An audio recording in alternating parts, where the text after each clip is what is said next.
जन के दुख से हो या कोई भी आकस्मिक मौत होती है, तो वो आत्मा इतनी शौक होती है कि वो आत्मा बहुत दुखी होती है, बहुत दुखी होती है, इतना दुख दर्द का अनुभव करती है। तो वो सूक्ष्म शरीर में, शरीर निकलता है तो सूक्ष्म शरीर होता है, इनके साथ आत्मा के साथ 3 तत्वों वाला शरीर होता है, आकाश, वायु और अग्नि।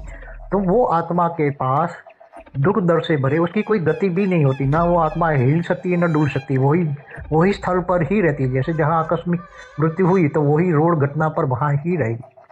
मगर वो आकस्मिक घटना होने का कारण, वहाँ जो दुर्घटना हुई वाहन का, उसकी मौत हुई आकस्मिक, अकस्मात में, तो वहाँ कोई सूक्ष्म जगत की वहाँ पहले पड़ी हुई आत्माएं हैं, वहाँ रहती है वही स्थल पर।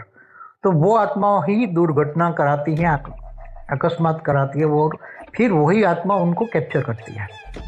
धरती पर ऐसा रहस्यमय तरीके से कैसे कोई भी चीज गायब हो जाती है, और कौन करता है, क्यों करता है, कैसे करता है, उसका क्या करता है, उसका इलाज क्या है। उसको जैसे प्लेन गायब हो गया, स्टीमर गायब हो गई, बड़ी बड़ी बोट गायब हो गई, बड़े बड़े दरियाई जहाज गायब हो गए ट्रायंगल में, तो इसका बचाने का कौन बचा सकता है, उसको कौन रोक सकता है। तो इसका एक सीधा सा जवाब है सूक्ष्म जगत वाले लोग। सूक्ष्म जगत वाले लोग, चाहे उसमें भूत प्रेत भी आ सकते हैं, ये काम भूत प्रेत भी पूरा बहुत बड़ा ग्रुप हो तो वो भी कर सकते हैं। मगर वो इतना बड़ा प्लेन गायब करना, इतना बड़ा काम करना मुश्किल है, बड़े बड़े जहाज को, क्योंकि भूत प्रेतों की संख्या में, पावर में कम होता है। मगर जो एलियंस है, दूर दूर से आए एलियन, मैंने मेरी वीडियो में बोला एलियन दूर दूर से आए, दूसरे ब्रह्मांड माना सोलर सिस्टम से आए हैं, महाब्रह्मांड माना गैलेक्सियों से आए हैं, कई परम महाब्रह्मांड माना यूनिवर्स से आए हैं, दूर दूर से आए हुए हैं। तो ये सभी धरती के आसपास चारों ओर मंडरा रहे, केवल धरती के आसपास नहीं, सागरों के अंदर, लावा के अंदर, सूर्य के अंदर भी ये जा सकते हैं।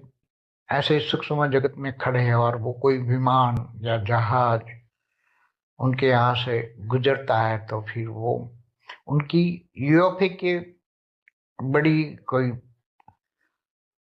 इच्छा होती है कि चलो इस विमान को, जहाज को हम एब्सॉर्ब कर लें। तो वो पूरे के पूरे विमान को या जहाज को या कोई भी स्थूल चीजों को, बड़े से बड़ी स्टीमर को भी, ये अपने अंदर परम लाइट के अंदर ये परम तत्वों को एब्सॉर्ब कर लेते हैं। पहले गायब कर लेते हैं, अपने अंदर समा लेते हैं, फिर धीरे धीरे धीरे स्थूल को सूक्ष्म में, और सूक्ष्म से अति सूक्ष्म में, माना परम लाइट में कन्वर्ट कर